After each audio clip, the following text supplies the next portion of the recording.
Hi folks, welcome to the Skeleton Reps virtual salon series.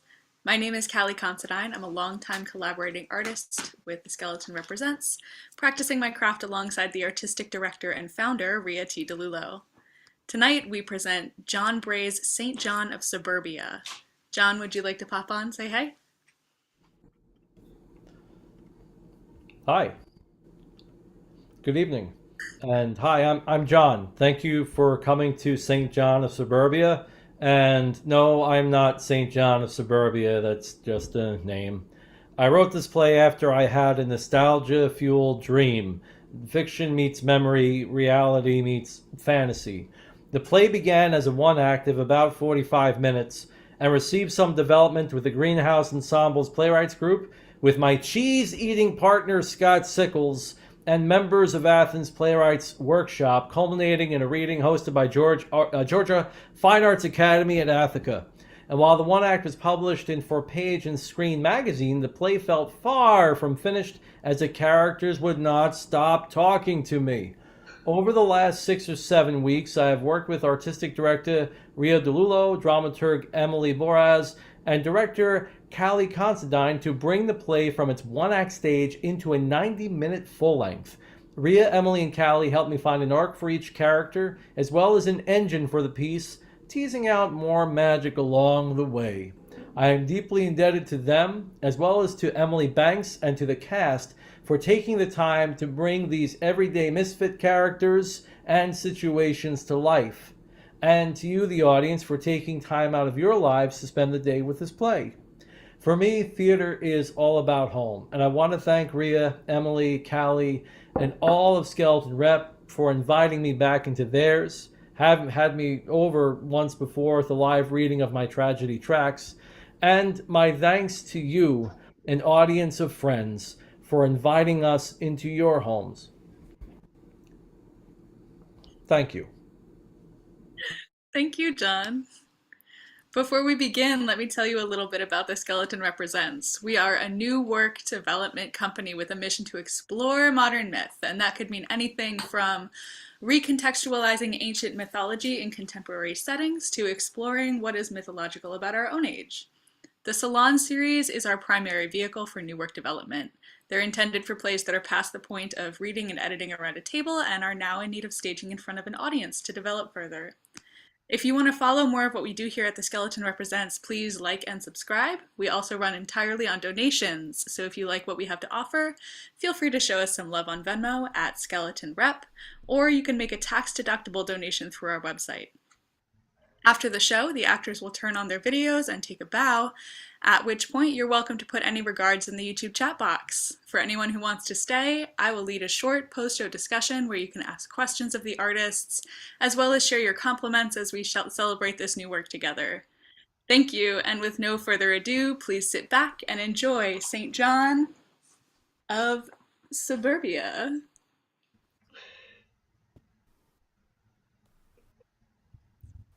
St. John of Suburbia, or Lycanthrope Limbo, a play by John P. Bray. At Rise, a VCR TV is on a cart. Think middle high school in the 1990s. The screen shows static. A priest enters and looks it over. A nun stands next to him. The image is scrambled. She hands him a vial of holy water. He sprinkles it forcefully as if performing an exorcism. The power of Christ compels you! Nun reaches behind the TV and plugs something in. The power of Christ compels you! The power of Christ compels! Nun makes one more motion and the TV lets out the sound of static. Oh crap, it worked. An image of a wolf appears on the screen. Beware when the wolfbane blooms! Ignore me. Priest hits him with holy water. Ow! Begone, Satan! The wolf on the TV growls. Today, we're supposed to demonstrate that we can fix a VCR. It's not on the syllabus, but it's what we're supposed to do. Dutchland Community College, the Harvard on the Hudson, has a great program, but old equipment. So learning VCR maintenance has been built into our tech hours. What is this? Huh? I'm just working on the story. With a VCR? This is supposed to be like the Middle Ages. VCRs are invading every aspect of my life. All I dream about are VCRs. They just manifest. Damn it, Satan! Don't call me that. It's easy enough. Strike the VCR. And there's a nun now? What? You don't like her? Wait. Is she supposed to be Hildegard of Bingen? Yes. Satan, that's genius! Don't call me... might get complicated, but it fits the theme. Hildegard of Bingen was a mystic and an abbess. She had visions from God from a young age, but the visions would cause ecstatic convulsions. Man! What? You didn't mean for this to be Hildegard of Bingen, did you? Nope. No idea who that is. I thought a nun could bring some comic relief. We have maybe 2 hours to get this finished. I believe in you. Where's the rest of it? I'm letting you do the cool part. The cool part is all of it? You're leaving me with the crossed out VCR, a priest, and a nun? It's cool! It's shrinking your responsibilities, Satan! It's your inability to appreciate the ideas, man, LBFA. Oh, okay, that was too low. Ignore me. Come on. Would Satan fix a VCR for you? Okay, here's what it is. We'll lose the nun. You're leaving me with the priest. And we have the lycanthrope, right? Out there in the village, getting closer. Right? So I don't know, maybe, the guilt of the sin of lust, and some tongue play. That's it? I'm the ideas, man. I have to write this, print it, photocopy it, and have it set for tonight. Anything else? Is CATH working in instructional media? Noreen. Do me a solid. More stealth than usual. Because it's Noreen? No, because this issue, I have a feeling. More than that, I'm having a vision like Hagrid. Hildegard. That this one will be rad. This one will give us our future. Our future. Our future. But before that, before the future, the instructional media worker can't know, particularly Noreen. Whatever. You get the VCR to work? In the story? The assignment! Oh yeah, I'll tell Professor Rojas we both worked on it. Great. Thank you. Now, I'm skipping lab hours and intro to ethics to do this, you know. I'll just sit in your seat and say I'm you. That won't work. Mrs. Charles is a 900-year-old adjunct. She literally can't see, and she literally doesn't care. Very ethical. Hey, good luck on your date, but remember, not too late. We have business with O. Right. And super stealth. Super stealth. Our future. Satan Dan gets behind the TV as if trying to make it do something. Oh. Ready to repent? Sure. God be with me. We don't have much time to figure this one out. I believe in you. I keep hearing that. Okay. Tongue play. What does he mean by... Okay. Got it! Lights change. The words St. John of Suburbia appear on the screen. There's a piece of musique concrete that plays. Satan Dan wheels off the TV. CATH faces us, adjusting a dog collar around her neck. She's sort of talking to us and sort of looking in a mirror. This is the part where we find out. Well, we already know. Okay, that's an oxymoron, to find out something you already know. This is the part where we confirm. Confirm what we already know. It's a long story. The collar is okay. If there's a way I can organically bring it up. How do you organically bring up, like, hot topic stuff that might make people uncomfortable? Him? I have no problem making most people uncomfortable. Not that I actively try, it's just, you know, whatever. What are you doing? Hey, whoa, what do you say? Can I please come in?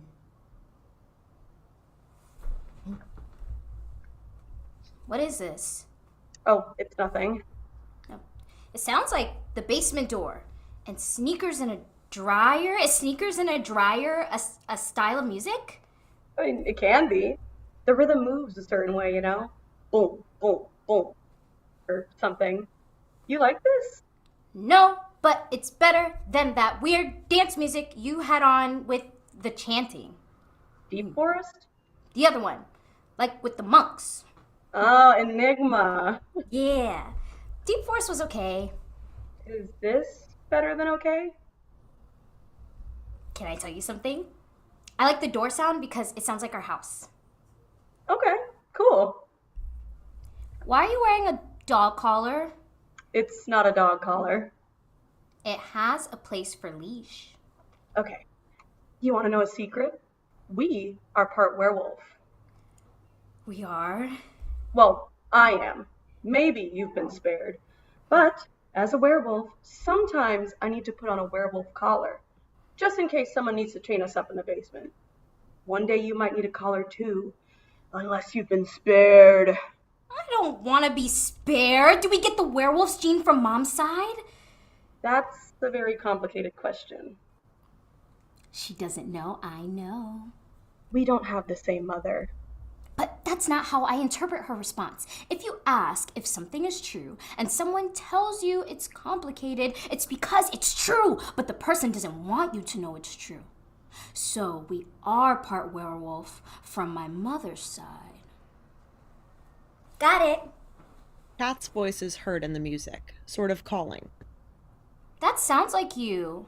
Kath turns off the tape. No. Can I tell you something? Yeah. I have a little hair back there. No, you don't. It's fuzzy, like a wolf. Oh, yeah, well, just wait a few more years till it gets thick. It'll drive the guys wild. Cool. I can't wait to be hairy and eat men. I bet they scream. Out. Pick up your dolls. They're not dolls. They're victims of the werewolf. Ow! None shall be spared. Out. I turn my tape back on. It's mine. For me. No one knows about... She picks up a zine. It says St. John on the cover. No one knows. Lights change. I rehearsed what to say. I rehearsed my posture. I rehearsed how I would hold the flowers. I decided the John Lennon sunglasses come off, the fedora stays on, the penny loafers each armed with a quarter in case my car breaks down, hoof it to the gas station somewhere, call someone. God be with me. What do you do, Alvin? I'm studying religion. Oh, and VCR maintenance. You ever notice how you have to pray for a TV signal or for the VCR to work? The sound of the traffic on the highway behind me, the smell of the exhaust from the gas station. No, that smell is actually coming from the ice cream parlor on the other side. Why does it smell like exhaust? She said it's the house between a gas station and Temptation Ice Cream. Now, I've driven by this place like thousands of times. Always wondered who lived there. It's a brown door in front of me. Pause. Who are you? I asked Love one evening. He said, I am immortality, a beautiful life which has no end. Rumi. Don't go quoting Rumi. Be more practical. Yes, sir. The problem is the heads of your VCR need to be cleaned. You'll get a clearer image. Just don't tell him what you write. Don't tell him who you are. You don't look like Bowser. Bowser, like the character from Super Mario Brothers? What's that? The dragon? Yeah. No, I mean the bass from Sha-Na-Na, Before Your Time. No, I remember Sha-Na-Na. Katie doesn't remember. She wasn't born yet. We were born in the same year, I mean to say. With the hat, maybe I look too old. Maybe he doesn't remember when Sha-Na-Na was on the air. Come in. Mind the dolls. My youngest didn't clean up, and I'm just getting home. Sorry, am I too early? Only by an hour or so. Ma! Katie's date is here. Does he look like Bowser? No, he doesn't. I say he looks more like a 7th grade social studies teacher. Well, okay. At least he has a job. No, I didn't mean. What do you do? I work at the deli. That's where we met. He's a deli guy. Wait, just wait. Okay, I was worried she'd misunderstand and ask for a sandwich. Can I get you something? I'm fine. And all of my preparation, gone. No, why did he think I'd look like a greaser? Hey, Hey, They move nervously. Hug? No hug. Handshake? They just nod and smile. You mind helping me a bit with setting the table? no, I don't mind. Why do you think I'd look like a greaser? I told him you're originally from Jersey City. Jersey City means greasers? Is there a cliche I don't know about? I let him run with it. You look not like a greaser. Did you tell him I'm studying religion and VCR maintenance? Let's not tell him anything, okay? Let's just eat and go. Okay. I set the table with her dad. CATH is trying to corral her sister. Look at you in that hat. You're like Sinatra. And what are you doing? Katie should be setting the table. No, we menfolk are fine. What are you doing? I told you to get CHRISSIE in here. CHRISSIE! I could have done that.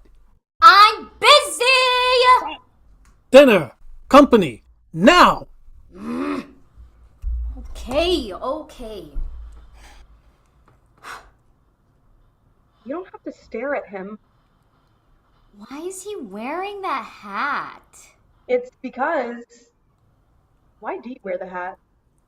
Oh, sorry. Oh, you don't have to take it off. He's in the house.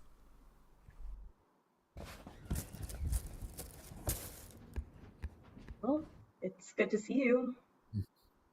You look a doll. What? You look like a doll. You're pretty. What doll? A doll? Yeah, I said don't mind the dolls, they're everywhere. Did you just call me a doll? What are you, 90? Sorry. Thanks, but don't use doll that way. You might as well say broad. Why did I even wear a tie? A fedora? Her dad already must think I'm terrible, useless, and 10 years older than I am. I'm not much of a cook. I threw all this in a crock pot before I left. I said I'd cook. You don't let me cook. Maybe next time you can bring something from the deli? Which deli? It's up the road on 9G. The one in town? No, about 8 minutes north. Next time. Maybe I don't have to tell him about religion or VCR maintenance. No, if I talk like a normal person, maybe I can survive. I don't know any deli out there. Just be normal. Just be normal. Just be normal. It's nestled among the trees, large bushy ones that make the shh sound when the breezes pass through. Mighty oaks, lean elms, opulent confires that hold the snow with Herculean strength. There's an occasional sound of a passing car. I shouldn't say we don't have customers. There are wise old citizens torn from the pages of Plato's Republic that discuss world events, fast women, and slow horses over Dan's incredible Italian combos, and they feast like philosopher kings. I hope you visit us. It's your deli? There's been talk Dan and I might get it. Oh, Satan Dan's his twin, Grandma. His twin? Satan? How do you know he's the right one? How do you know he didn't switch out on ya? They're fraternal? I like her dog collar. I like it too. You do? Why? What does it mean to you? I just... looks nice. That's all. Oh, and he has a tie. I could lead him around just like he leads me. He leads you? Yeah. No. should have worn a tie, make it more formal. Can I tell you something? It's not a dog collar. It's a werewolf collar. That's what she said. But werewolves don't wear collars, so it doesn't make sense. Dad, do werewolves wear collars? I guess if the man was wearing a collar before he transformed, then yeah, the werewolf would have a collar. It would pop off. Collars are strong. They have to hold the dog back. The beast has to be held back, otherwise it could attack the children. Beware, child, when the wolfbane blooms. I need to see something. Where are you going? You wear a tie at the deli? No, it was because I was coming over. Tie denotes adulthood. I think they do. I think old people like ties, and I know she lives with her grandma. What was that? Did I say that out loud? I said CATH mentioned she lived with her grandma. No, I live with them. CHRISSIE enters, reading the St. John Zine. Can I tell you something? My body is tense. Will she come to me? I can feel the sweat on my back. I yearn for her breath on my face. I want to know her body and soul. I want to touch her. Ow! Touch her what? Don't read the word.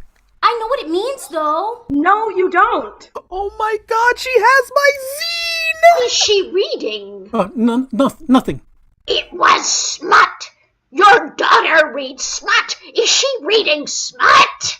It's not mine.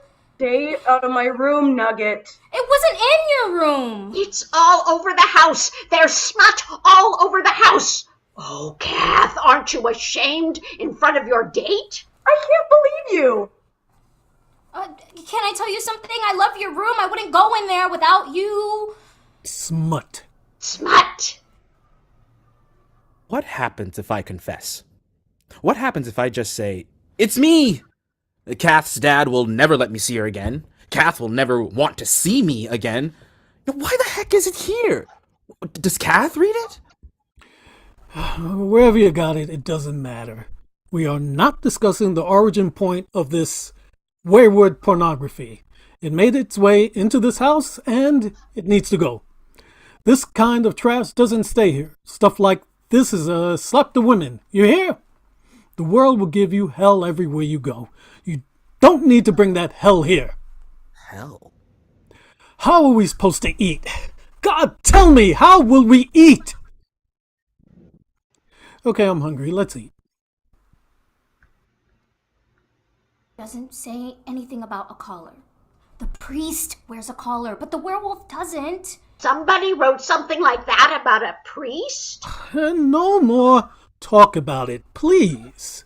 Fine, but can I tell you something? The werewolf doesn't wear a collar. You wear a tie at the deli. No, it was because I was coming over. I also brought some, flowers. I left them on the table. They're for you. CATH mentioned she lived with her grandma. No, I live with them. Do I get flowers? Do I get flowers? Yeah, do I get flowers? They're for everyone. I'm not rooting against him. At least he looks clean. She's been dating on and off for 6 years. I don't like it, but I don't say anything. Parent intervention just creates common cause. I don't want that, and it doesn't matter. What does it matter? My daughter, CATH. She likes to be called CATH, not Katie. CATH. I don't like the way it sounds. Words that have a TH in them rub me the wrong way, but I manage. I try. The sound makes my teeth itch. When I go to scrub myself, I say, I'm going to clean myself in the tub tonight. I like that. It's a complete thought. I don't say, I'm going to take a... You know. Anyway, my daughter Katie, CATH. She doesn't know how old I really am. I tell her I'm 45. We had her young, but not too young, when we were in our mid-20s, and her mother didn't survive. She died. She's gone. That's it. That's what she knows. The real story, though, is I'm only 39 right now. It was my birthday last week. Katie is 19, almost 20. You do the math, arithmetic, adding and subtracting to figure it out yourself. And the last thing Katie's mother did was leave a note on the table that we still eat from. Goodbye, buddy. Thanks a lot. Not dead, but, I'm a left man. I'd much rather be a widower. And here we are. Me, my mother, God. Don't get pregnant, I say with my eyes, but not my words. That would make me a grandfather for sure. And CHRISSIE? Oh, she's from my second marriage. That's what I say. But it's not true. She's my biological brother's daughter. He's been in jail since before she was born. It's a sad story, but it's not my story to tell. This is our family. My mother, who raised me, and my brother on her own, lives here. She helps with the house, my daughter, and CHRISSIE. There's a pecking order here. I'm surrounded by women. I look at a date. Don't get her pregnant, I say with my eyes. But please stay and lose the damn tie. No one cares. Okay, no. You don't have to get up. I'll clean up the dishes. You can sit. Damn, I got something on my shirt. Hate that. Come with me, I'll show you my room. You're taking him to your room to change your shirt? I'll leave the door open. I wouldn't. But there they go. The door is open. You can hear everything. But I don't want to. I go over and turn on my Sinatra tape. Real Frankie fans don't like my way or New York, New York. And I'm a real fan. Quiz me on anything. No? Coward. I saw him in concert once. Only once. Years ago. This was before that Ava Gardner got her mitts into him. When was this? Early 40s. He might have been with the Dorsey Orchestra. My sister liked being not Sinatra. Can't sing, she says. I didn't care. I get tickets to see him, and I decide to take my sister to show her she's wrong. We get all dressed up. I'm so excited I can feel my heart in my throat.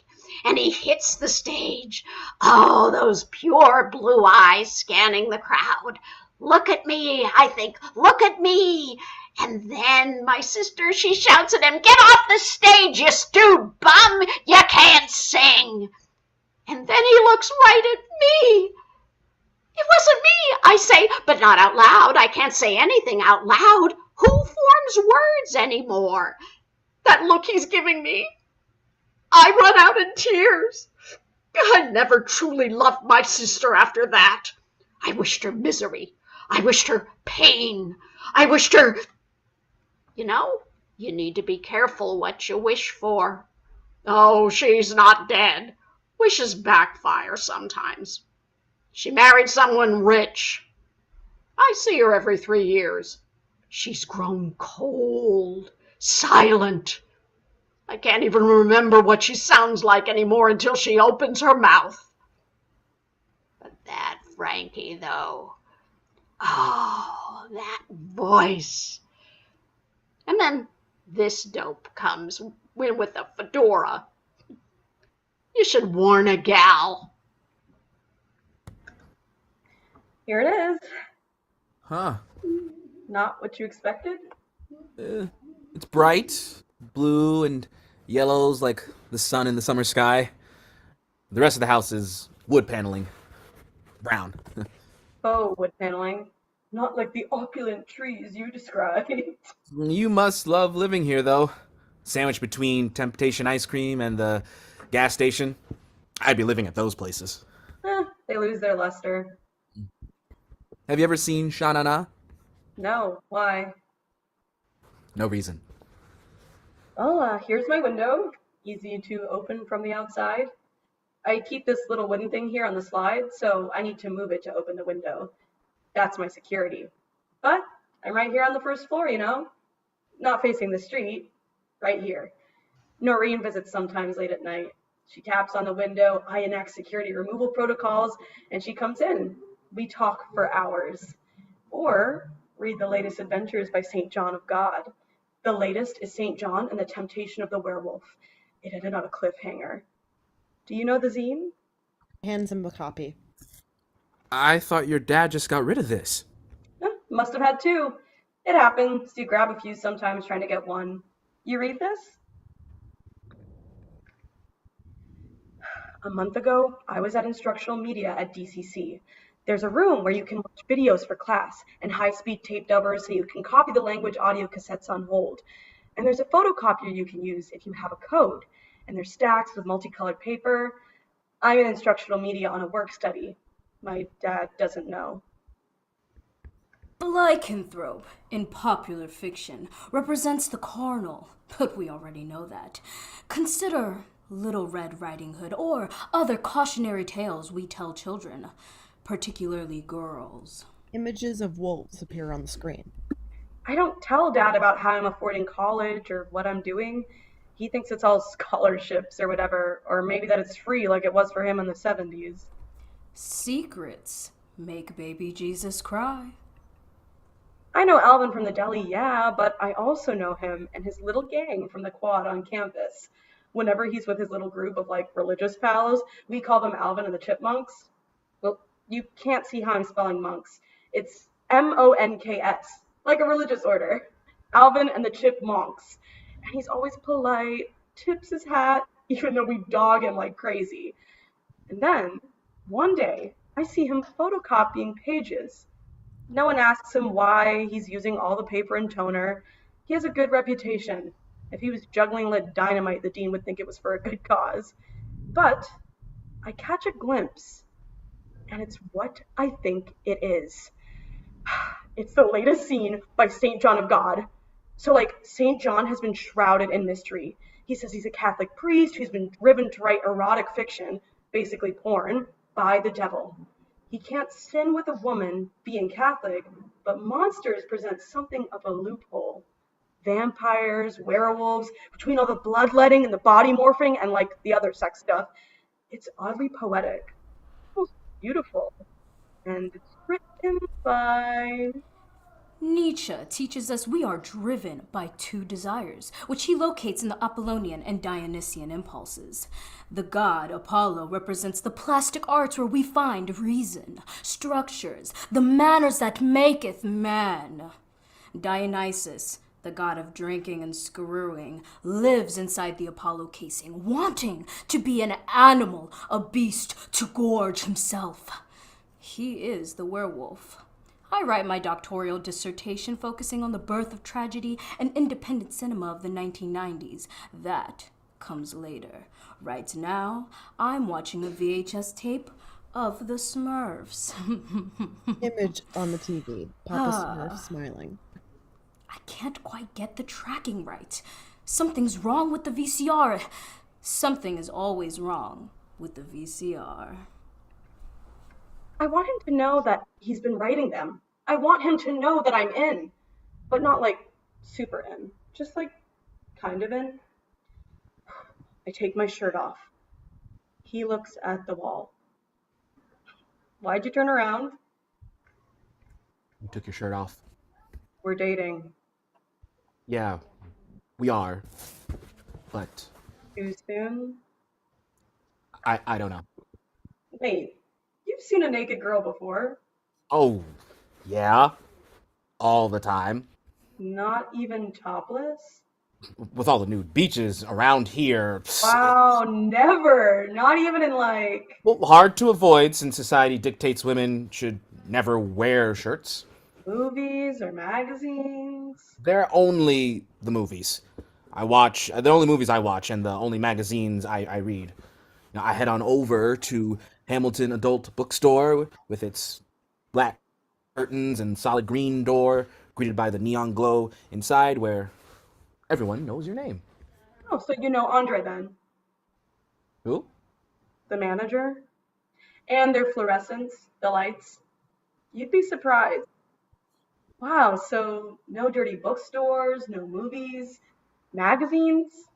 Well, were you that religious? God, no. In fact, the religious folks I really dig are, Or what? I don't know how much longer I can keep looking at your wall. Katie! Oh, Kath! oh no. Alvin stands in front of her, like shielding her from anyone possibly seeing her. He's not looking. You coming back? Oh my god. 1 second! For a moment, they're facing each other. He turns around and looks at the floor. I like your carpet. Kind of shaggy. Reminds me of a place my parents rented years ago when I was like 4. The carpet downstairs reminds me of dryer lint. It's all gray. Parts are brown, torn up. Dryer lint makes my teeth feel fuzzy. Your teeth feel fuzzy? Yeah. Okay, what do you think? You're wearing a shirt. You're the one who turned around! He nudges him. He makes like he'll nudge her back and freezes a little. She approaches him slowly. She begins to slow dance with him. There's music. And when I face her, her cheeks are red. And I want to sit on her bed and look at the posters on the wall. You know, movies I haven't seen, music I haven't listened to. Like, I wear a hat because it makes me look interesting. You know? Because Humphrey Bogart is my hero. Because black and white movies are the best. Someday when I'm in my 40s, I'll think that the hat wasn't that interesting after all. It was just a hat meant to be worn outdoors in the 1950s. The shirt is really cute. I've forgotten how to talk. I can't imagine you've never seen or read like a Playboy or like a sexy story or something. She's teasing me. I get it. It's fine. It's fine. I'm sweating in here. Is it hot and awkward in here? I'm sure you have to read them. You write them anyway. I know you're St. John. I don't say this. I don't say any of this. So, I couldn't believe it was you, I don't say to him. she wants me to say something. Oh God, do I smell? I like your room. It's the best zine. St. John? Produces a copy. I thought your dad threw this out. Must have had 2 copies. Read it to me. Oh, I don't know if I can follow CHRISSIE's performance. I don't like asking for things. Come on. Okay. I could see the form of the woman in the woods. At first, I believed it to be a shadow from my dying candle, its wax running like soft fingers into the drip ring. The air was wet with sound, and deep in that sound, and a small, hungry growl. A small, hungry growl. When the wolfbane blooms. There is a caesura. A pause. Some call the space liminal, as if the space for transformative growth during a ritual. No longer what was, not quite what will be. What we are witnessing is a movement from something fixed in time to something no longer defined by time, outside of time. That is the pause. She is not yet a wolf, but she is no longer fully human. He is suspended in lust. I open my window. I can go to her. No, she will come to me. I am innocent if she comes to me. Come to me. I am yours, body and soul. I am yours, body and soul. He tosses it aside. Huh. Seen these around, have you? Well, it happens. Someone said it was porn, but it's not, porn. maybe erotica. You know the difference between porn and erotica? Lighting. So candles makes it erotica. Maybe. I haven't seen Andre reading it, so maybe they haven't crossed the thin spotted line that separates the two. And it asks a cool question. Can you claim innocence if the object of your desire comes to you? Plus, like, desire is good, so desire away. But he's a priest. Well, you study religion. Maybe you know who writes this? What makes you think someone who studies religion writes this? A hunch. Call it a really good God. I want to say to him, because I saw you photocopy them, you're not subtle. But I want him to want to tell me. Call it a good God hunch. Well, can't be one of the chipmunks. They act like they'll catch fire just being near it. You write, don't you? Everybody writes. Not everybody writes wayward smut. Huh. Maybe you can make a living doing it. Writing. Whatever it is you write. If you want, whatever. Nah, there's the deli. Me and Satan Dan are gonna run it. Plus, there's VCR repair. VCRs aren't going anywhere. What I don't say, you could be famous. We should head down. You should head down. Head down. Took you long enough. So, what are your plans? We're gonna go to a movie, and then the deli. I gotta pick up my brother. We share a car. Okay. And then I'm seeing a friend tonight, so I'll have her back by 11. Okay. I like that. Okay. What movie are you going to see? Something at Hyde Park. I get to choose. She gets to choose. You haven't chosen a movie. You don't know the time. And yet you're going to see something and pick up your brother and have a home by 11 and then see a friend? I'm not trying to break your balls. I'm not even insinuating that the friend you're seeing after 11 is a drug dealer. It's kind of thoughts that never come to mind. No, I guess I didn't plan it through. They have an arcade in front. If the movie sucks, we'll hit an arcade. I don't like that word. Fine. If the movie's below, we'll hit an arcade.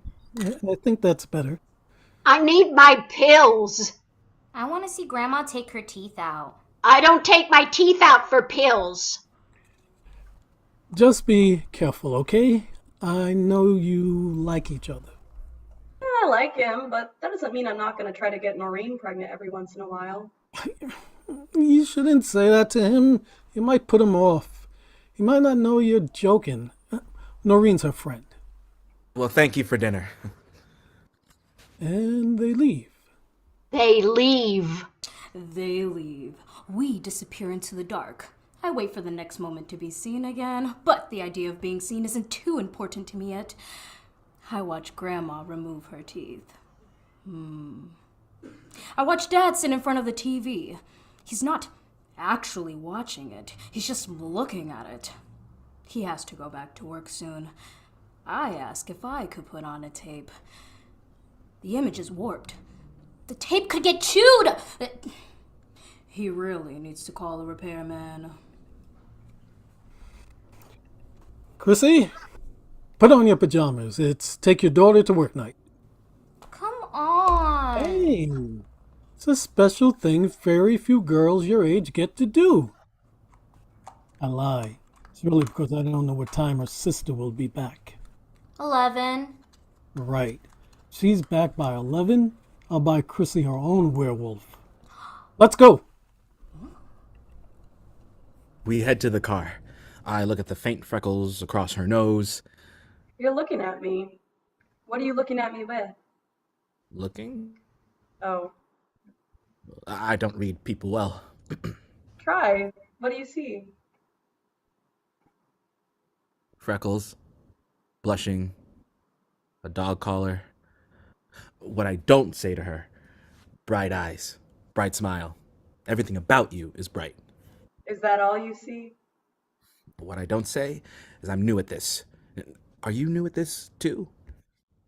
So, before we go in, I want to play you something, okay? Here. What is it? This is my tape. I want you to play it. Okay. It's musique concrete. I call it St. John's Head. They pop in the cassette. Music comes on. I used the straw broom. That's the kind of sweeping sound. I use the sound my dad makes when I say CATH. He hates that sound. It makes him make a kind of click in the side of his face.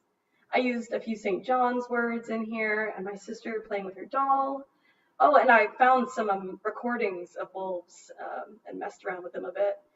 I mixed this in the audio booth in the CSB building late one night.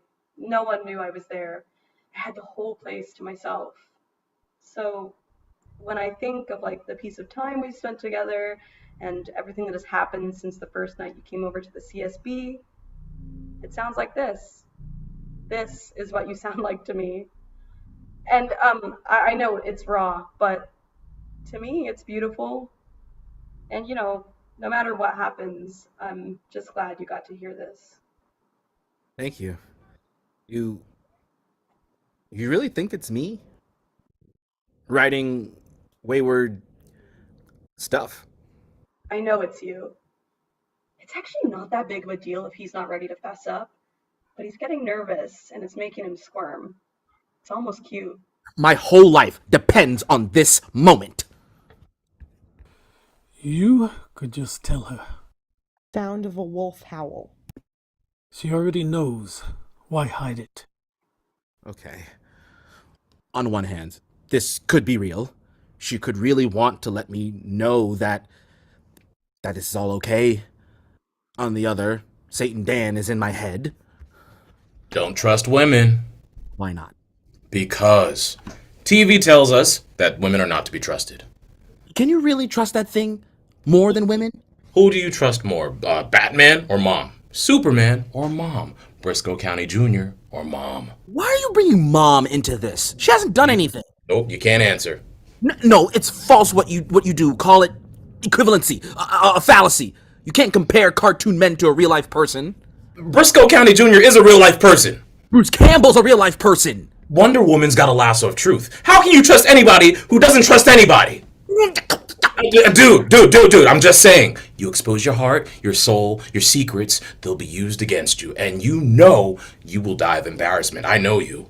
No, I won't. Senior year, Miss Chanhanovich's class, you told Dawn Van Leer you liked her, asked her to the prom. Remember what she did? Knock it off. She didn't even turn around. She kept walking. Let's be friends. And you ended up, let's be friends, Alvin, for the rest of the year. LBFA, that's what they called you. You called me that, Satan. Whatever. You'll be sorry. Why don't you want people to know it's you? Because... Wait, you feel ashamed? No, I lie. Thinking this through, she's just one person. She's the only person that knows. That smile.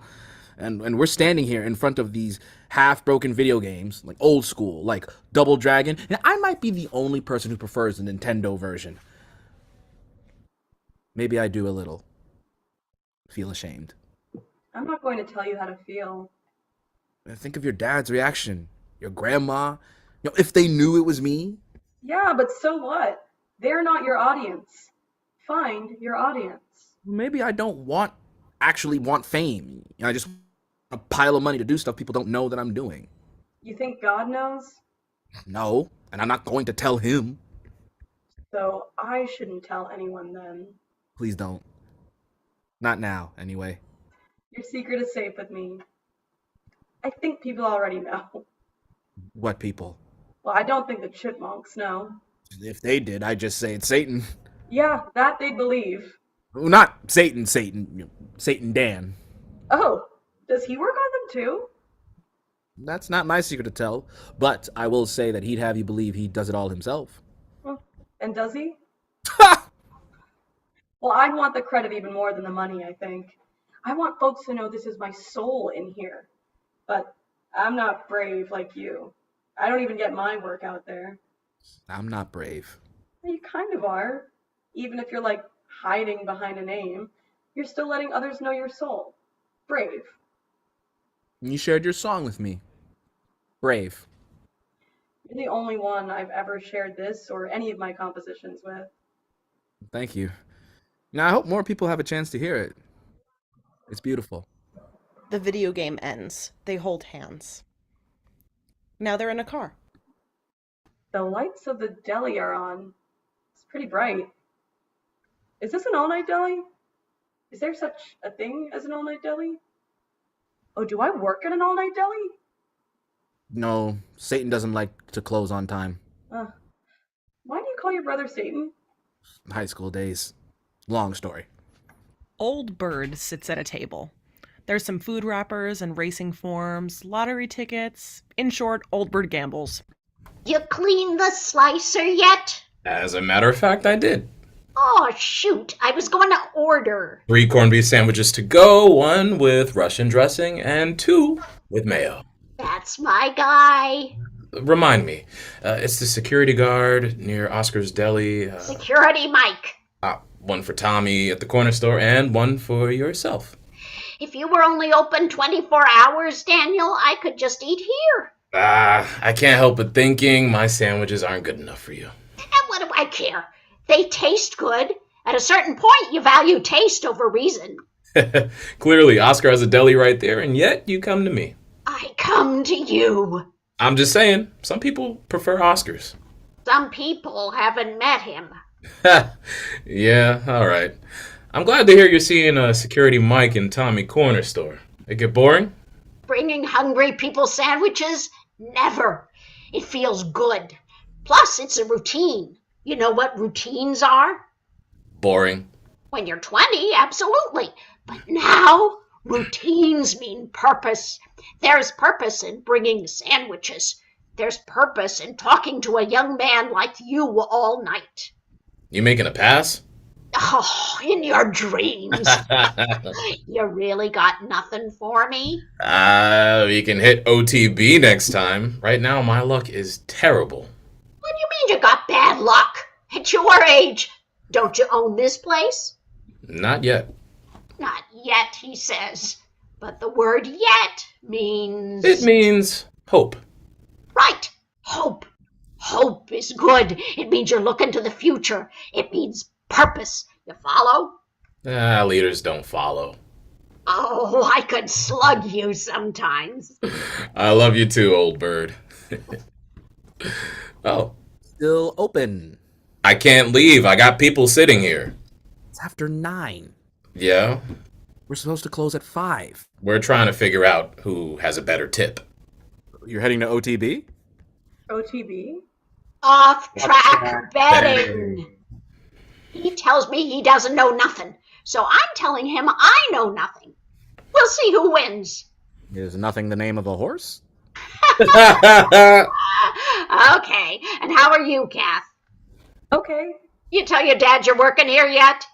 I just started last week, so... I would tell him. He finds out you're making extra money, he might get worried. My dad would have gotten worried. I'm 20. Not yet, you're not. And I'm just saying, if I was making extra money, my parents would want to know. It's fine. Okay. How do you know so much about who's doing what? Where do I go, huh? Where do I go?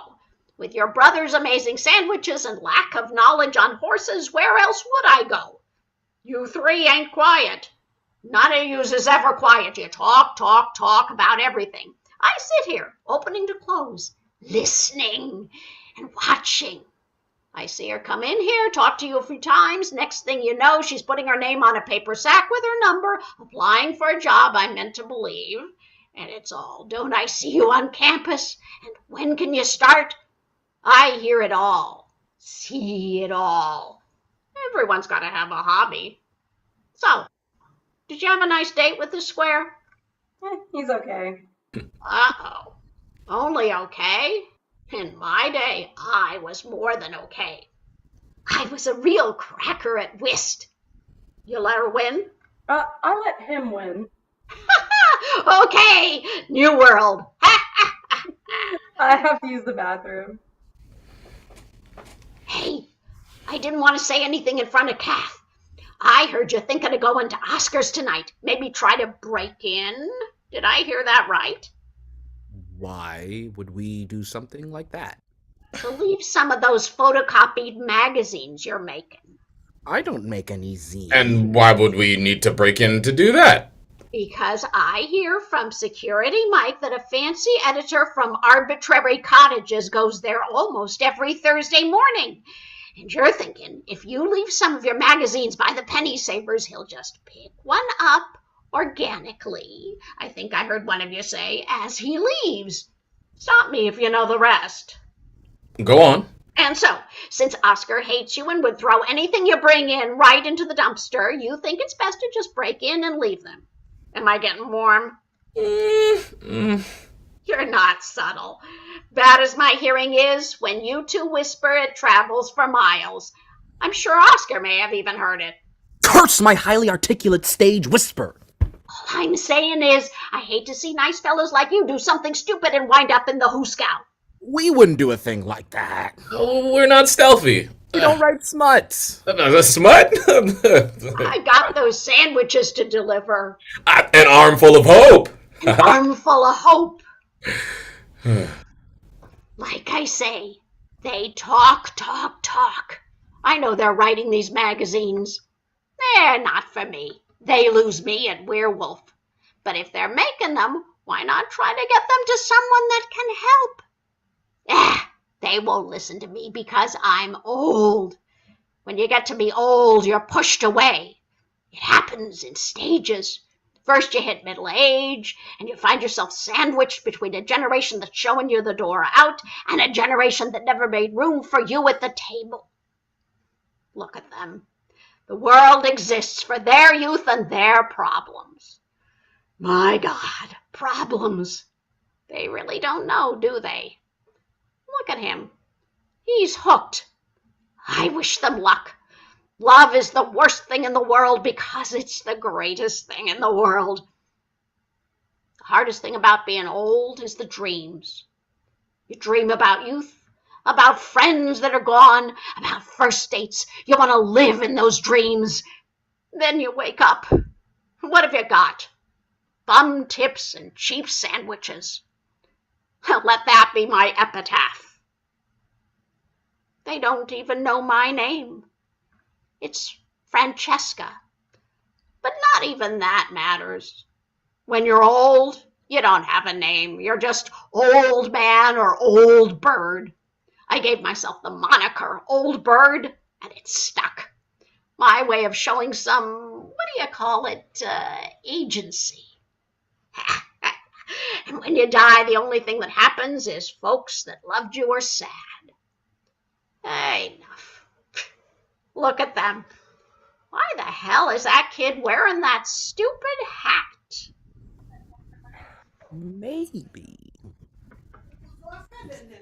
Maybe the old bird is right. Maybe we can just, put them there in the morning. Oscar threw them out last time. Satan Dan, it's not... He threw them out. Friggin' Oscar. Okay, so let me lay out logistics. Oscar's Deli is like 20-minute drive from here. We're not in competition. Dan sees it that way, but I don't. There's got to be half a dozen delis in a 20-mile radius, but for whatever reason, Dan is fixated on Oscar. Oscar? And Oscar hates Satan Dan. Both of us. It's true. Oscar is a jerk, but that's a story unto itself. But the real stinger was finding out that the editor goes to his deli that Oscar throws out our zines. If we knew the editor's journey to the city outside of Oscar's, or we can meet him outside after he gets his coffee. He'd just throw it out. He has to want to pick it up. We could try to leave it somewhere else in his path. Like, lay them out like rose petals leading to the train station? There may be other options. I'd rather not be clearly stalking somebody when we have a sure bet on where he'll be first thing in the morning. Okay. You think this will hit? You haven't even read this issue yet. You tell me it's good, it's good. Maybe we'll get enough to buy the deli. Maybe we'll have enough left to buy Oscars too. Huh. I like the way you dream. What do you think of her? Oh, her? She's okay. Still casual. Yeah. I met her dad tonight. Very casual. Well, she says she might cheat on me with Noreen. Hell, I'd cheat on you with Noreen. What's with the dog collar? I kind of like it. Yeah, I bet she knows that you like it. Think about losing the tie. But I like the tie. And the hat. I like the hat. You need to loosen up. Be yourself. What if this is me? If this is you... If this is you, I kind of like it. You don't need work. You don't think he needs work? Nah. She takes Alvin's hat and puts it on. Whoa! Hey! Yeah, the hat looks better on you. Most hats do. Okay. You want it back? Well... You can have it when you drop me off. Maybe. Please keep it. You really have to take me home now? Yeah, we gotta meet. Oh. Okay. So you really do have plans tonight. You didn't believe me? You might have been playing it cool. But you can call me after if you want. Noreen might come by my window. You know, like, whatever. Very casual. What up, Satan? Why did he call you Satan? It's a brother thing. You ever think of CHRISSIE as Satan? No, I think of her as my sister. I caused Alvin some pain in high school. It was an earned name. Is. And they drop me off. I get out of the car. The house is dark. So very dark. And to my right, a gas station. The light glows yellow and the pumps glow blue. Someone inside is buying a lottery ticket. And a couple of guys that go to the high school crouch over an adult mag, looking around to make sure the man behind the counter doesn't see them. Of course, he does. He just doesn't care. As long as they don't steal it, as long as they get it back in that plastic cover to make it look convincing. That's what it's all about. Just looking the other way. We don't ask for much, do we? There's a song I like. A young woman sings, "We owe the world nothing. We owe each other the world." I tell you which young woman, but I'd much rather you go into the world with your ears open and find her. I look at the stars.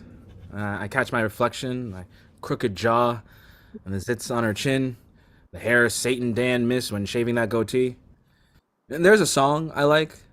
An old man sings, "There is a crack in everything, and that's how the light gets in." If you don't know the old man, go out into the world with your ears and open and find him. I really want to go. I can almost hear them thinking.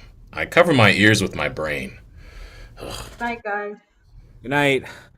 She leans through the window. Our faces get close. I don't like kissing people in public, and I could just go in, call Noreen, play it cool. I put the hat on his head.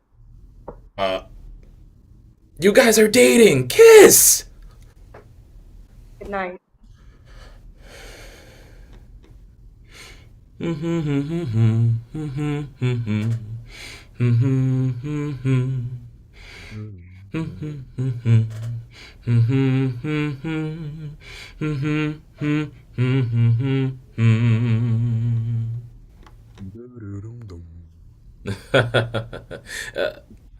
They didn't even leave the porch light on for me.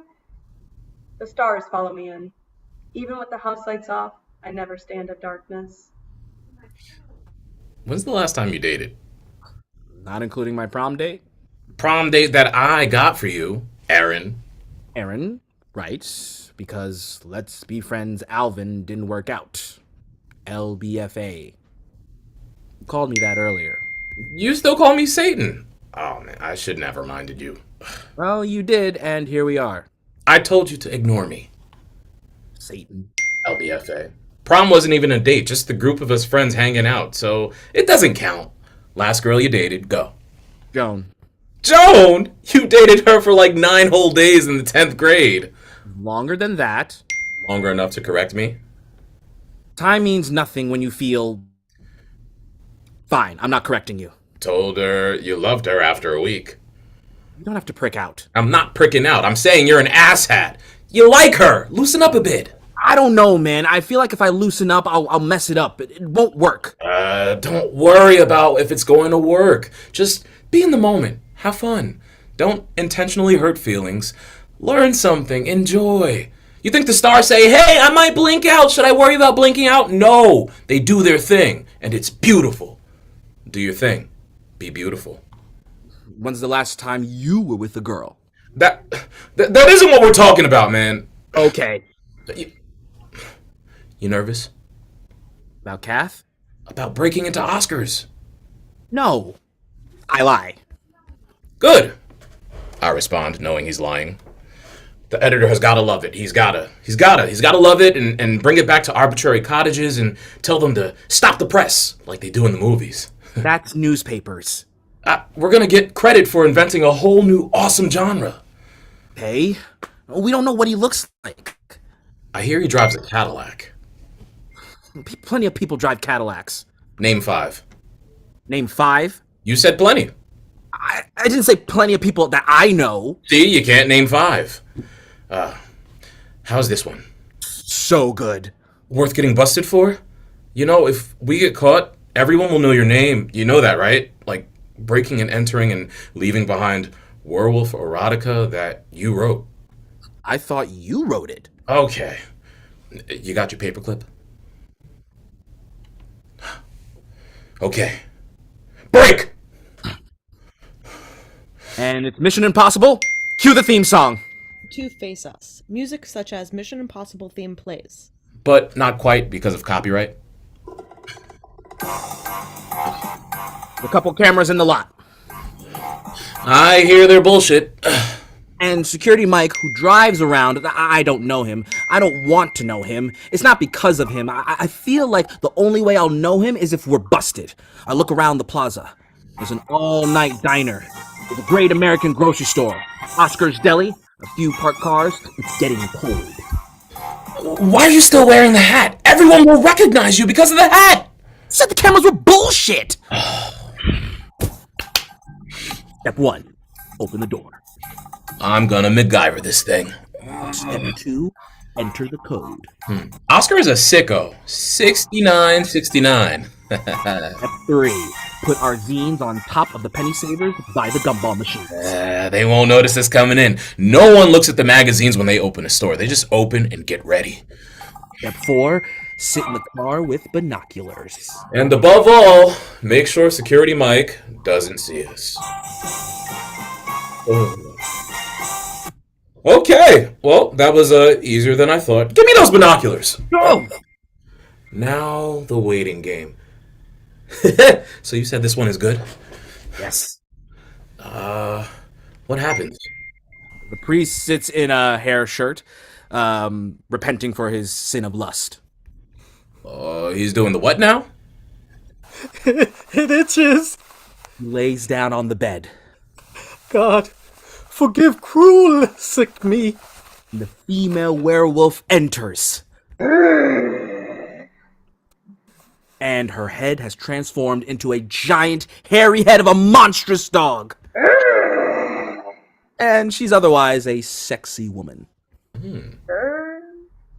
With a soul that oozes sensuality.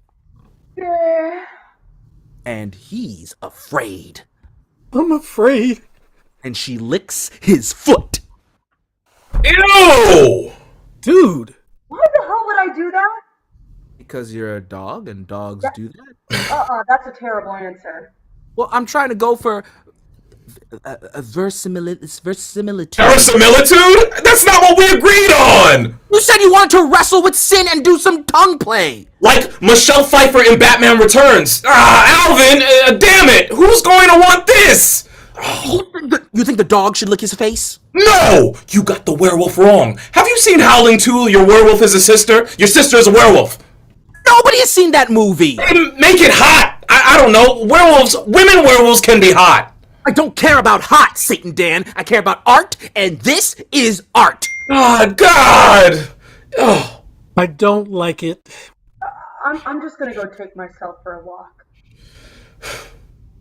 What happen to do your thing, be beautiful? I take it back. Don't be you. For the love of God, never be you, okay? Okay? Hey, look, it's not like anyone knows we write this stuff, right? Well... CATH knows? Oh, God! Oh, God!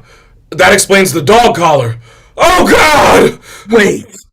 You think she wore the dog collar because she likes me? Damn, you're dense! Oh! I just figured she's goth! She listens to, I don't know, a Bauhaus or Smiths or Susie or the Banshees or The Cure or Japan. She smoked clove cigarettes. Is her room all dark? Her room is bright. Yep. Her room is bright! There you go! So, she really likes me? I'm gonna kick your ass, dude! Huh. Okay. That's... Yeah, okay. Huh. Werewolf collar. Ha! God, that means Noreen knows. You did say other people know. Wait. You like Noreen? Of course I like Noreen! What do you mean do I like Noreen? Doesn't everybody? She's got that belly ring. Oh, I love bellies, man. Oh, damn. Now she's gonna think I have a bestiality foot fetish, you turd! Sorry! What? You do have a foot fetish, though, but you were on and on about toe rings last year. Oh, they're cute. Now it's belly rings? So maybe not a fetish, but you like accessories that draw the eyes to parts of the body that are usually hidden. But you notice CATH's collar and necks aren't hidden. The collar's hard to miss. I don't have a fetish, asshat. Okay, there's Mike. Security Mike? Yeah, he's gonna go by in just a minute. Duck down. They duck down as beams of headlights over them. Now what? I can't believe you told her. You were all, I don't want anyone to know. She already knew. She figured it out. What am I gonna do, lie? I guess you deserve some of the credit. I did write them. They're my ideas. You just... Sit down, rewrite them entirely, type them, cut up the pages, arrange them, photocopy them using different colored paper for effect, and distribute them in the dead of the night? Which is it? Do you want credit or don't you? I want to be public and entirely private at the same time. I want to preach, but I also need to write this. Can I do both? You really want to preach? Yeah, I think I do. Huh. I think I'm being called. Maybe I'm wrong. Maybe I just like God. Maybe I like God and I don't mind sin. If you're gonna preach, I'm not sure you can be cool with sin. God, I don't care if someone knows I'm writing what we usually write, but this turn of events, I trusted you to do this and do it right. Damn, you need oversight. Damn. Okay, we've got no choice. No choice but to what? We steal them back. Security Mike is out there! If CATH knows you're writing this stuff and sees this issue, what do you think her reaction will be? Really think about it. I don't know what to think. We steal them back! And I'll write it. Oh, damn. I'm torn. On one hand, I don't want to go back. I want the editor from Arbitrary Cottages to read it. I want him to love it. I want him to track us down, to find us in the deli, to produce a contract to let me keep the name St. John. On the other... I really want those issues back. Break!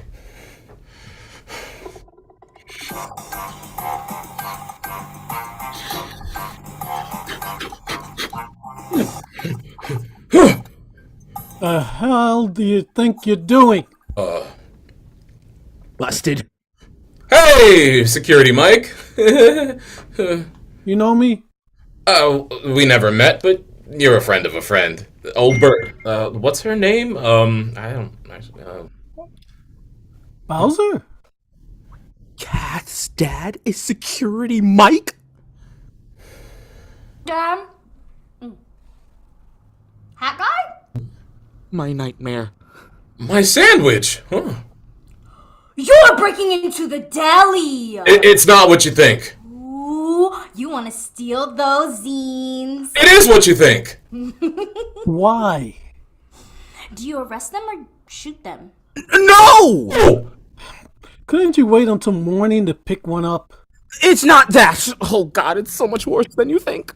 Did you guys kill someone? No! It's so much worse than that! Did you guys write the werewolf porn? No! Yes. You know about porn?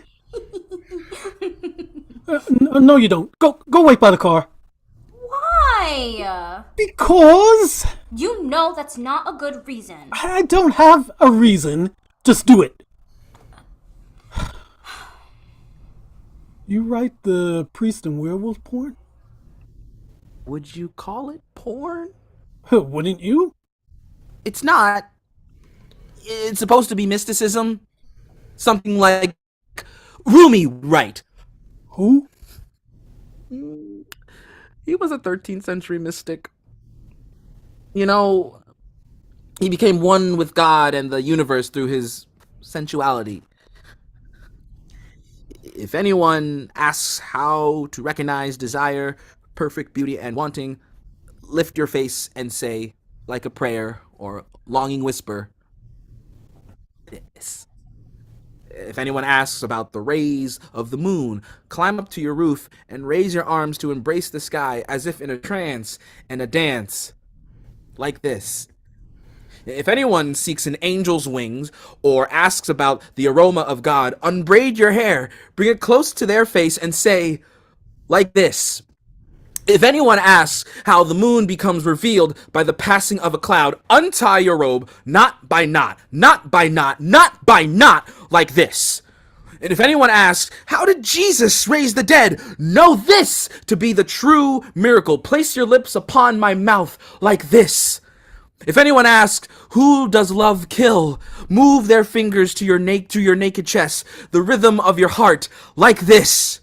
I am a room of pleasures. I am the sting of obedient denial. See my face by looking to the ground and skyward, like this. Got it. I want to write like Rumi, to experience being in a way that moves beyond intention, and giveness that situates us not as a mere construct, but as unknown subjects brought together by grace. Luminous beings are we, not this crude matter. You want to be like priest? Not a Catholic. I know they can't date, but something I think I'm called to do. It's very confusing to me, but I'm being called to something. To find the light inside here and to join the light with the light I know lives in others. To be in oneness. I think that's what I'm trying to do. Is this why you're studying religion at DCC? That and VCR maintenance. VCR maintenance? Yeah. Huh. Okay, here's the deal. Will you stand up? Here's the deal. And here's what I don't say. The zines you're writing, they're really good. Don't look at me like that. I'm a single dad with 2 jobs. What do you think I do here most nights? I pick up the condom wrappers, the coffee cups, the detritus of lives spent in the wastelands of Suburbia, and then I read. I read whatever's left lying on the ground. I pulled issues of St. John out the dumpster to have something, and I'm hooked. Whose cop do you think CHRISSIE found earlier tonight? It wasn't CATH's. I really like them. I want to know what happens next. I have some ideas how it could go, maybe even hopes. So, you see, there's this full moon and a young woman howling from the village, right? And we know she's going to find the priest, and we know it's going to get racy. It can get really racy, and they're written by... Shit. I wish I didn't know that. Are they arrested yet? Yeah. The deal is this never happened. He never tried to break in, I didn't see it, and in exchange... I know it's coming. He's going to tell me to stop seeing CATH. Can't have her see a guy that writes this stuff. Knows who I am. I've never been more naked. In exchange, take CHRISSIE home. Get out of this parking lot. Take CHRISSIE home. That's it? Yes, that's it. Take her home. And maybe, could you look at the VCR? I lied to CHRISSIE. There is no take your daughter to work night when you work security. There's my mother's pills knock her out, and I didn't trust Hat Boy would have Katie home in time.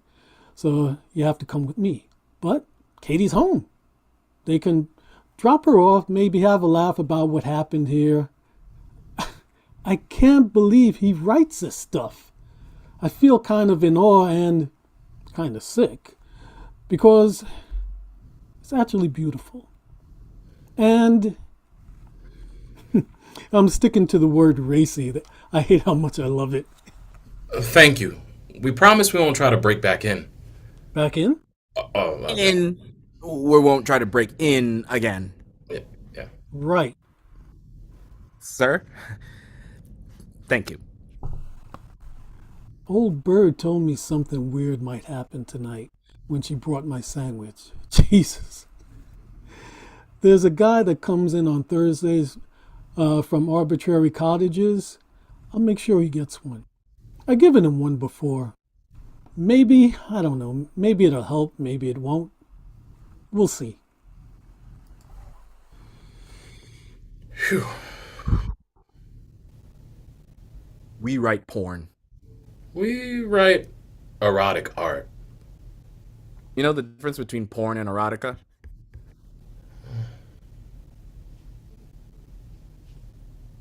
Lighting. Oh, God. Dude.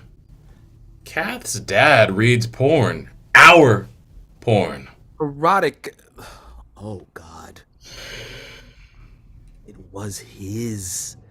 Oh. There was a wayward copy of one of our zines at CATH's house.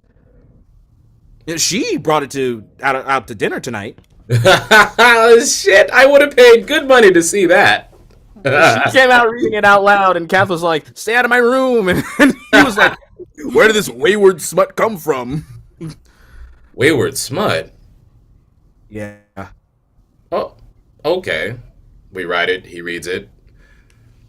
That poem you recited, someone in the 13th century really write that? I might have embellished it a little. You embellish? Well, how are you going to end it?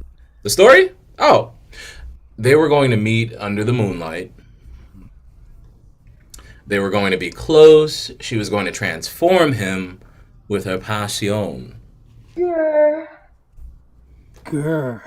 And they run off into the woods, never to be seen again, but always loving, always with each other, always transformed. That's how I would end it. That is the ending to Wolf. You moron, with Jack Nicholson. So? It's infringement. It's homage, like Tarantino does. Why don't you just have them say, I love you. I know. or... Here's looking at you, kid. There's only 7 plots in the whole world, you know. And one of them is Wolf? And one of them is Wolf. We're never going to own the deli, are we? No, probably not. And this is not going to hit big, is it? For your sake, I hope not. For my sake? Not for yours? Noreen. Oh. That's why you wanted me to copy everything. Not because of our future, but because you didn't want her to know. Yeah, and no. It's embarrassing, okay? What we do is embarrassing? No. Expressing yourself. Expressing myself. People knowing it's you. That it's me. It's embarrassing. You feel that way too? No, what you feel is the weight of a sin that isn't real. That's not embarrassment. That's a torment. What I feel is shy. Shy. I feel shy. I hate when you make me say things. Ignore me. I don't want to ignore you. I guess we can't be shy anymore. We have our readers. Yeah, both of them. 3. 3. 3 people that know it's us. and the world didn't end. Maybe it's not so bad after all. Maybe we can do this, even if there's no deli, if there's no major contract. Maybe if it's just Noreen, CATH, and her overworked dad. I know. I guess you count. Can I tell you something? I think I'm part werewolf. Yeah? When there's a full moon, I can't sleep. I wake up, I see the moon. It's giant. It could smash us. It scares me, but I like it. It gets me excited to be alive. So, I'm a werewolf, except I don't go around killing people. So I might just be part werewolf. She makes a compelling case. Will you look at the VCR when we get in? Yeah, your dad already asked me to. I don't think I ever responded, but yeah. Can I tell you something? I love the moon. I love looking at it. And I fall asleep right there, looking at the moon. It was the most exciting take your daughter to work day ever, and it shaped what I wanted to study. Some years later, I learned the truth about my parents. My sister cried when I found out. And I said to her, "Why are you crying? We're still sisters." And then I think of what it means to have a bond with a sibling. I think of these two. And this night. And the moon. And the lycanthrope.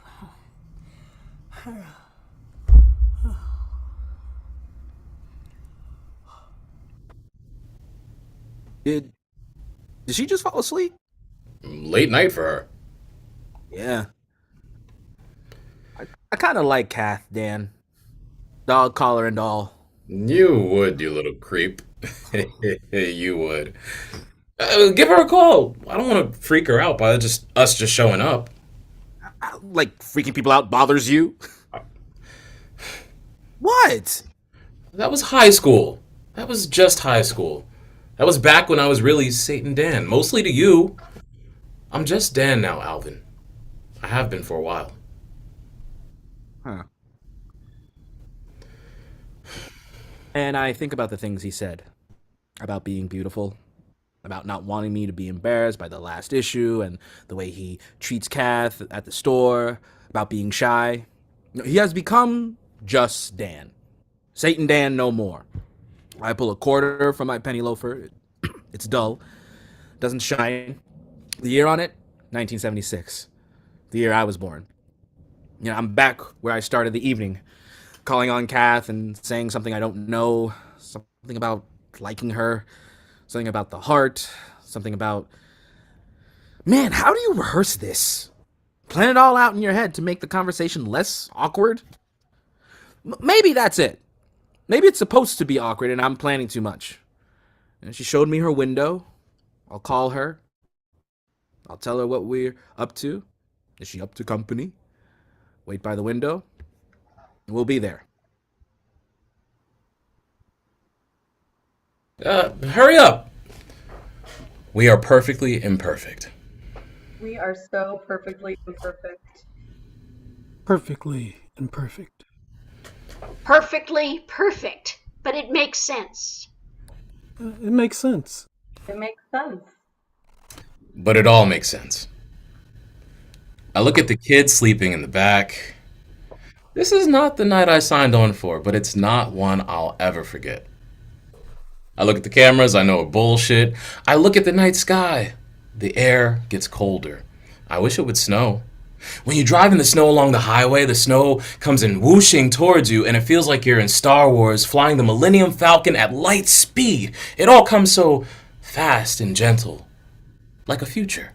A future that opens its hands to you and says, "Welcome home." Like this. CATH, her dad, and her grandma step back, watching them as if watching the play. To wait by the door. You didn't really think we needed to go through her window, did you? Is she alone, or is, Maureen's there too. Oh, good. You've been on a date more recently than me. The first few minutes, any way to get around that awkward shyness? I don't think so. Okay, then. Might as well face the music. We're listening to CATH's music. Her new composition, I mean. CATH composes? She does. She wants to share it with everyone.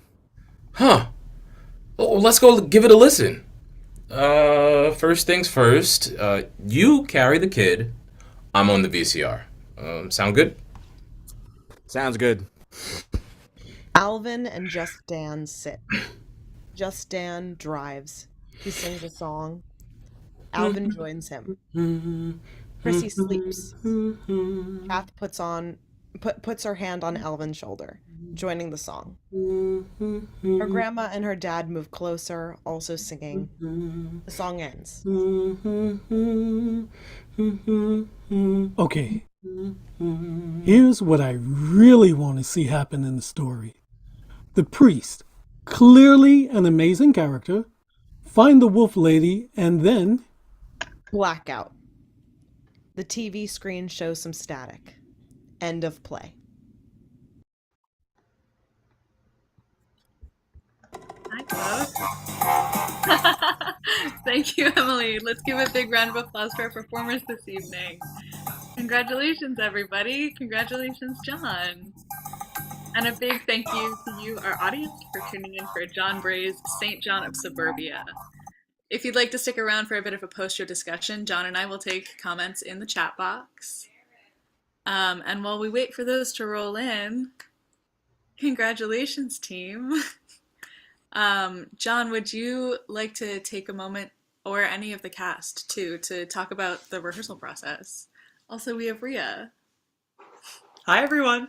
I'm so glad you all joined us for St. John of Suburbia. But yes, John, don't let me stop you from sharing with the world your inspiration for this incredible play. Inspiration. Complete work of fiction, pulled out of thin air. Nothing the least bit autobiographical. No, it was. I actually did seriously have a dream, and the dream was kind of a like. It was one of those things that felt like a memory, except that it wasn't something that quite happened, if that makes sense. So it really was a mix of a dream and memory, and and the process for me was kind of just throwing stuff at the wall and seeing what sticks, and and from there, working with Rhea and then Emily and then Callie, we're able to see, okay, this is what sticks and this is what the shape is, and finding some really nice moment to moment, and the cast came in, did an absolutely fantastic job. So thank you, cast, so much. I guess that's it. Cool. Barron, I love the heart react. So we've got a few comments coming in so far. Mostly congratulations, amazing, yay, bravo. Great work. Yeah, a lot of great jobs. Lots of great jobs. Does anyone have any questions for John or any of the performers, or if any of the performers want to just speak to their participation or the role or this play for them? Now's a good time.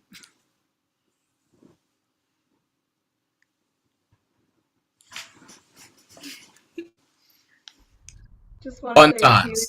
Oh, go ahead. Fun Okay. time. It's the day after Halloween, and we're still talking about werewolves, and so, I hope you all had a fun Halloween hangover with us. Fun times indeed. Nya, come join us on the couch. I find my fedora particularly adorable. Oh, It's just fun to wear. adorable, one could even say. It's nice to read a play that isn't about COVID or politics Come this way. Okay. or any of the serious things that are happening.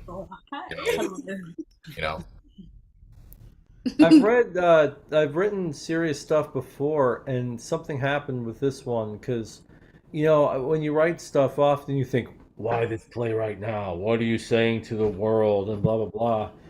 and I just had a case of the F it, and uh, this is very self-aggrandizing. But when I wrote the scene between the werewolf and the priest, I'm screaming. beginning with the itches, I was fighting tears going through that, and it just felt like, okay, maybe I'm onto something here, and so thank you, priest and werewolf tonight, for really giving that your all, because that was just a hoot. See, and I guess maybe if somebody were to ask me why I play right now, I was like, well, maybe we just need to be entertained. Maybe it's okay to laugh. Maybe it's okay to look back on some moments that many of us have gone through and feel the cringe and kind of relish the cringe and, stay with the cringe.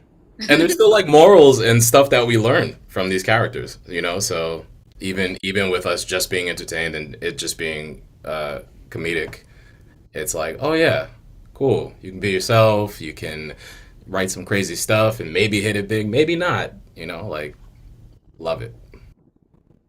Find your audience. No, for real, Kayleigh, find your audience. Period. We do have some questions in the chat now. This first one I love. John, what would the cover of their magazine have on it?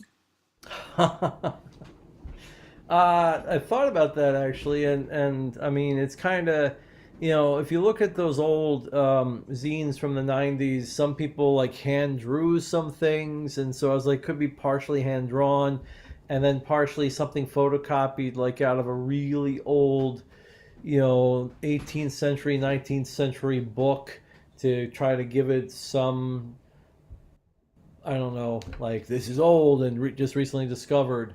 So kind of a mix between photocopied images that you can kind of make out, and then really sloppy drawings that look like they're almost something, and then the text just inserted in columns around it. I love it. That's my thought anyway. We have more comments in the chat. This is the first time I've heard the word lycanthrope to mean werewolf. What is the origin of this? Uh-oh. You're muted. You're muted, John. All right, there we are. I'm unmuted. Yay! But I have to change my background because I'm about to run through the house and plug in my computer. So welcome to my dark background. Lycanthrope. What is the origin of the word lycanthrope? Well, the literal meaning, according to Google, is the Greek root is lycanthropos, literally wolfman. In the late 1500s, a lycanthrope was a mentally ill person who believed that he was a wolf. CHRISSIE. CHRISSIE's whole persona. Sorry, I'm moving. I see there's another question there. It looks like it's from Judd Lear Yes. Silverman asking, what is the ultimate stake? Well, I mean, I think the ultimate stake, pardon me, you're getting kind of a tour of the lighting situations in my house as I find my outlet. I think that the ultimate stake is, in the grand scheme of things, perhaps kind of small in some respect, because it's, it's what happens if we make a fool out of ourselves in front of everybody. What happens if, because this is a small town. I mean, we're talking about people that live in a small town, a small community. Even like Dutchess Community College in Poughkeepsie, where I went in the 90s, you saw the same people if you watch the TV show Community, for example, you see the same people in your classes, the same people in the newspaper and the radio station and the drama club. It's the same like 15, 20 people. And what happens there is those 15, 20 people, they become your entire world. And if you have anything that reeks of an embarrassment or a moral failing or something that you judge yourself for having as an embarrassment or moral failing, you have no world. You can't face your world again. It's like you have to go to someplace new and make new friends, or just kind of disappear from the college for 3 years and hope everybody graduates except for that one guy who's always around. And so I think the stakes for the character are incredibly high, but it also when I after I wrote a draft of this, I went back and watched a cartoon that I hadn't realized had a huge impact on me. It's one of my favorites now. It's called A Boy Named Charlie Brown. And it's the one, if you haven't seen it, I love the Charlie Brown cartoons because they're not afraid to be completely depressing while entertaining. And but it's the one where Charlie Brown he's getting picked on at school and he wants to prove that he's good at something. So he wins the school spelling bee, which kind of takes him to like this national championship of sorts that's being televised. And he doesn't want to do this because he thought, yeah, I proved to everybody at school that I can do this, and I don't need. And but nonetheless, he's now thrust in the spotlight because he's a school celebrity, the one thing he didn't want. And he studies every word, stays up all night long. Next day, he gets on TV, and the spelling bee happens. Everybody gets eliminated but him and one person, and the word that he gets is beagle. And sitting in the front row is Linus and his beagle, Snoopy. And he spells the word beagle wrong. And Linus and Snoopy let out an ugh, and all of his friends at home watching TV go ugh, and Charlie Brown lets out an ugh, and Lucy goes to the TV and says, Charlie Brown, you make me mad. And Charlie Brown looks up as if he heard her, and she turns off the TV. And the next day, after he gets home, he gets home that night, and there's nobody there to greet him. He goes home, and the next day he doesn't go to school. And Linus says something to him similar to what Satan Dan says here. Is like, we didn't see you at school today. And you know something, Charlie Brown, you went on TV and you made a fool out of yourself in front of anybody. But did you notice the world didn't end? And I thought that was just so beautiful. I borrowed it a little bit when I did the rewrite here. It's like, yeah, that's kind of it. Is that, when Alvin is found out, and it's like, and there he is on his knees reciting his translation of Rumi in an abandoned parking lot to a security guard. It's so absurd, but he is so lost, and the world doesn't end. He just says, take CHRISSIE home and fix the VCR, like it's going to be okay. But for him, that's a deep, deep, deep shame, and possibly has a huge impact on his entire world. Long answer to some question. stakes. Yeah. Those are some stakes, y'all. They are. And that's comedy. Truly. We also there's another human being here who was watching it with us.